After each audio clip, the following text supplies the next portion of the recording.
elle est un visage phare du petit écran. Et pour cause, ces dernières années, Léa Salamé a enchaîné les projets et relevé de nombreux challenges. Depuis 2017, elle co-anime avec Nicolas Demorand la matinale de France Inter. En parallèle de la radio, elle a également fait ses preuves à la télévision. Après avoir passé 2 saisons aux côtés de Laurent Ruquier dans sa célèbre émission On n'est pas couché, la native de Beyrouth n'en finit plus de multiplier les projets. De stupéfiant à On est en direct, et désormais quelle époque, la journaliste de 43 ans a su se faire une place de choix au sein du paysage audiovisuel français. Les dirigeants du groupe France Télévisions lui ont d'ailleurs confié la présentation de plusieurs émissions spéciales portant sur la politique, l'environnement ou encore la santé. Depuis ses débuts à iTélé, devenue CNO, note de la rédaction, dans les années 2010, Léa Salamé a tracé sa route avec brio. Professionnelle et persévérante, elle a aussi accepté d'aller là où on ne l'attendait pas. Après la décision de Laurent Ruquier d'arrêter la diffusion d'On est en direct, elle a surpris tout le monde, ou presque, en collaborant avec Christophe de Chavannes, pour présenter le nouveau talk show du samedi soir, Quelle époque. Et à en croire les chiffres relayés par nos confrères de Pure Média, le public est au rendez-vous. Depuis son arrivée sur France 2, l'émission hebdomadaire qu'elle présente rassemble 1,14 million de fidèles, pour une part de marché s'élevant à 16,6% des individus de 4 ans et plus, selon Médiamétrie. Gala.fr récapitule les éléments incontournables de sa vie à connaître. Supérieur à de Raphaël Glucksmann à Nicolas Demorand, ces hommes qui ont marqué la vie de Léa Salamé. Léa Salamé, quel âge a-t-elle? Léa Salamé est la fille de Ghassan Salamé, ancien ministre de la Culture au Liban au début des années 2000, mais également politologue, professeur à Sciences Po Paris, et ancien conseiller spécial du secrétaire de l'ONU Kofi Annan.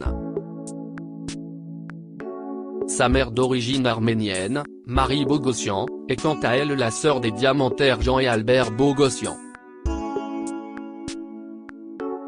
Léa Salamé est née le 27 octobre 1979, à Beyrouth, au Liban. En 2023, la journaliste fêtera donc ses 44 ans.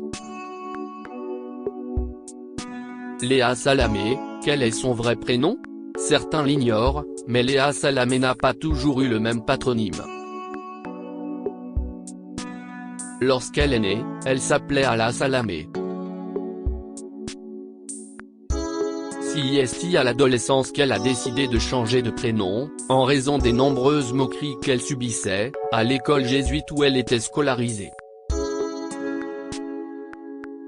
Une décision radicale qu'elle a évoquée pour la première fois en 2015, en France, on prononçait Ala, Ala. Je subissais des méchancetés inouïes parce qu'on liait mon prénom à celui d'Ala, avait-elle raconté au magazine Le Mensuel. Pour Léa Salamé, cette période a été vécue comme une blessure. C'était hyper violent à mes oreilles, s'est-elle remémorée. Léa Salamé, qui est sa sœur Louma? Léa Salamé n'est pas une enfant unique. Celle qui a été naturalisée française à l'âge de 10 ans a très vite été rejointe par une petite sœur, prénommée Louma. Si la compagne de Raphaël Glucksmann a choisi le journalisme, sa cadette s'est quant à elle dirigée vers des études d'art et a intégré de prestigieux établissements, comme les Beaux-Arts de Paris ou encore les Arts décoratifs. Après avoir voyagé aux 4 coins du monde pour son travail, Louma Salamé a posé ses valises à Bruxelles, où elle a obtenu le poste de directrice générale de la Villa en Pin, considérée comme un centre d'art, appartenant à la Fondation Bogossian. deux parcours brillants, qui font évidemment la fierté de leur père. Léa Salamé, de quelle religion est-elle? Léa Salamé est catholique pratiquante et ne cache pas. Dans une interview accordée au site Le Pèlerin en 2020, la journaliste avait accepté de se confier sur le rapport très intime qu'elle entretient avec la religion. « Ma foi est liée à ma grand-mère, qui m'a appris les prières, enfant. Notre église, en arrivant en France, était Saint-Julien le Pauvre, à Paris. Pour l'excellence de leur éducation, mes parents m'ont inscrite chez les jésuites. Mais j'y ai souffert du racisme, a-t-elle raconté à nos confrères, précisant que cet épisode l'avait éloignée de la religion. Et l'intéressait de poursuivre, puis j'ai fréquenté Saint-Roch, la paroisse des artistes, à Paris, où régnait un discours déculpabilisant. Aujourd'hui, je vais à la messe au moins 3 fois par mois. Seule, a confié Léa Salamé, rappelant que l'homme qui partage sa vie est juif. Léa Salamé, qui est son compagnon? Depuis 2016, Léa Salamé est en couple avec l'essayiste et homme politique Raphaël Glucksmann, rencontré sur le plateau de l'émission On n'est pas couché. Ce dernier a littéralement fait chavirer son cœur, si l'on en croit ses confidences, concentré sur mes relations amoureuses, mes objectifs, ma carrière, j'éludais la question d'avoir un enfant, a-t-elle confié, dans les colonnes de Marie-France, en mars 2023.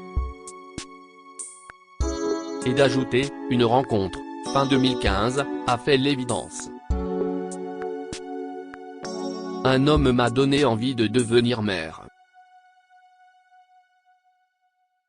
En 6 mois, j'étais enceinte, a-t-elle révélé. Heureux et amoureux, Léa Salamé et Raphaël Glucksmann ont toujours préféré vivre leur histoire d'amour à l'abri des regards. Léa Salamé, à quoi ressemble sa vie de famille? Ensemble, Léa Salamé et son compagnon ont eu un petit garçon, qu'ils ont choisi d'appeler Gabriel, né le 12 mars 2017. Auparavant, Raphaël Glucksmann a été marié à Ekaz Gouladze, une femme politique géorgienne et ukrainienne, avec qui il a eu un enfant, Alexandre, en 2011.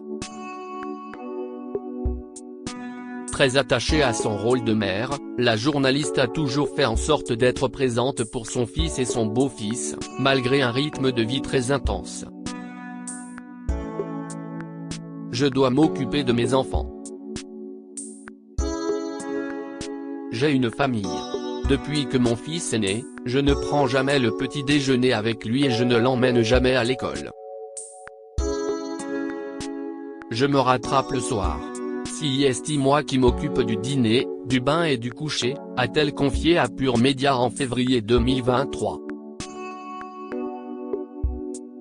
Sensible à l'urgence climatique malgré son jeune âge, le beau-fils de Léa Salamé n'hésite pas à la rappeler à l'ordre quand il estime que si est nécessaire. Mon beau-fils de 11 ans m'engueule si je gâche ou je gaspille, a révélé la journaliste de France Inter, à l'occasion d'une interview au Parisien, en novembre 2022.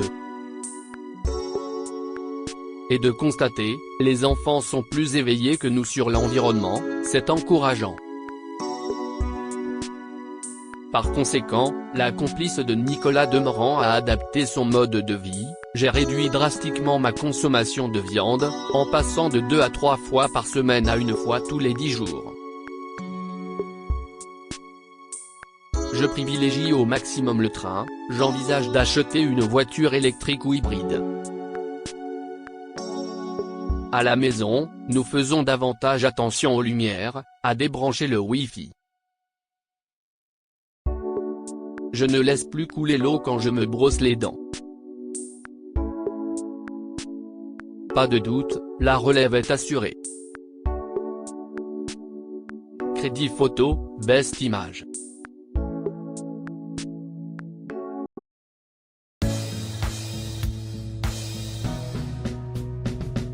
But there's all times through the rough times